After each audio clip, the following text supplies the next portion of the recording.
Okay, तो अब ये आगे अपना रेपो रिवर्स रेपो वाले क्वेश्चन जो आके थोड़े डिफिकल्ट लगते हैं बच्चों को, तो लेट्स सी इसको कैसे सॉल्व कर सकते हैं। क्वेश्चन को पहले डिकोड करते हैं थोड़ा, ठीक है। तो bank A enters into a repo 14 days, that is this is 14 days is repo term.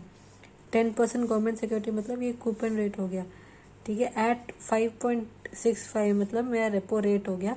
Value कितनी है मेरी, इतनी 8 करोड़ की, ठीक है। 262 का एक्रूड इंटरेस्ट है। क्लीन प्राइस आके अपनी दी हुई 99.42। अपन को dirty price, first leg, repayment procedure, ये सब कंप्यूट करना है। तो बहुत ही सिंपल प्रोसेस आपको जो फॉलो करना है, इसी फॉर्मेट में फॉलो करोगे तो सब बहुत ईजी लगेंगे। तो फेस वैल्यू को कुछ दिया हुआ नहीं था, अज्यूम इट टू बी 100। तो इस क्वेश्चन में आप ऐसे देख सकते हो कि there is no face value given, तो will assume it 100। Okay, value आके मेरा नॉर्मल वैल्यू गया सिक्योरिटी की 8 करोड़, तो 8 करोड़ मैंने लिख दिया। तो नंबर ऑफ बॉन्ड्स मेरे आगे 8 लाख। क्लीन प्राइस क्वेश्चन में दिया हुआ 99.42, मैंने 99.42 लिख दिया। अक्रूड इंटरेस्ट 262 डेज, और जो भी इंटरेस्ट डिविडेंड कैलकुलेशन जो भी होते हैं यूजुअली अपन फेस वैल्यू पे करते हैं, राइट। तो आके 100 अपना फेस वैल्यू था, इंटू 10% इंटू 262, और यहाँ पे दिया हुआ 360 डेज अज्यूम करना, डिवाइड बाई 360, तो 7.7278 आ गया। डर्टी प्राइस क्या होता है, clean price plus accrued interest, तो 106.98698 आ गया। तो उसको अपन 106.70 राउंड ऑफ कर दी। अब वैल्यू ऑफ बॉन्ड अपन ढूंढेंगे, दैट इज कोलैटरल अपन जो रखेंगे ना, वो अपने सिक्योरिटी की फेयर मार्केट वैल्यू बेसिकली अपन से निकाल रहे हो वैसा है। तो 8 लाख मेरी बॉन्ड्स थी, मेरी फेयर वैल्यू आके 106.70, तो इतना आ गया मेरा 8,53,60,000 मेरा आ गया। अब इसमें से अगर आपकी कोलैटरल सिक्योरिटी की वैल्यू उतनी है तो बैंक आके पूरा अमाउंट थोड़ी ना देगी, तो cut off hair cut margin and और कुछ तो रखेगी। तो क्वेश्चन के अकॉर्डिंग 2% आके मार्जिन है, इनिशियल मार्जिन ऑफ 2%।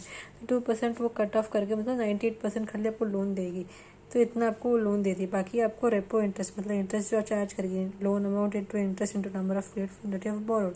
तो यहाँ पे आप देख सकते हो क्वेश्चन में कि 14 डेज के लिए आप बोरो करे हो और आपका रेपो मार्जिन 5.65 है। तो अकॉर्डिंगली आप कैलकुलेट करके यहाँ पे आप फाइंड कर सकते हो। तो ये हो गया direct way of solving it.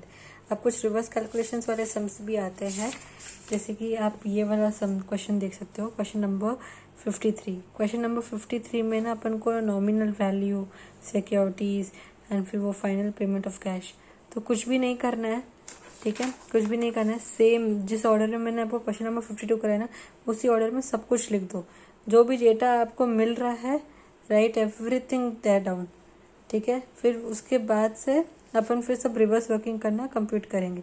तो यहाँ पे सिंस लिखा हुआ है कि amount borrowed, that is this is going to be my principal amount, इतना अपन को क्लियर है। अब अकॉर्डिंगली अपन को बैक वर्किंग करके अपन को जाना पड़ेगा कि 97% ही डिस्पर्स हुआ होगा, ऐसे ऐसे करके बैक वर्किंग करके जाएंगे तो सम इजीली सॉल्व हो जाता है। तो बहुत ही ईजी है ये, ठीक है। सिमिलरली ये वाला क्वेश्चन है, अगेन इसको चैलेंज क्वेश्चन बोलते हैं। इसमें भी सेम बैक वर्किंग इन्वॉल्व ही है, तो इसको बस यहाँ पे start proceed, first leg, second leg proceed और ऐसे नाम दे दिए बस, और कुछ भी नहीं है। तो ये रहा क्वेश्चन नंबर 54। मैंने क्वेश्चन को उसी ऑर्डर में लिख दिया, ठीक है। जो भी डेटा मेरे को फर्स्ट हैंड क्वेश्चन पढ़ के मिल रहा है तो मैंने उसको फिल कर दिया। बाकी फिर उसके बाद मैंने ब्लू पेन से जो भी करा है वो मैंने कंप्यूट करके इसे निकाला है। तो वही रिवर्स ऑर्डर में जाओगे तो आपको मिल जाएगा। तो बहुत सिंपल एंड ईजी है।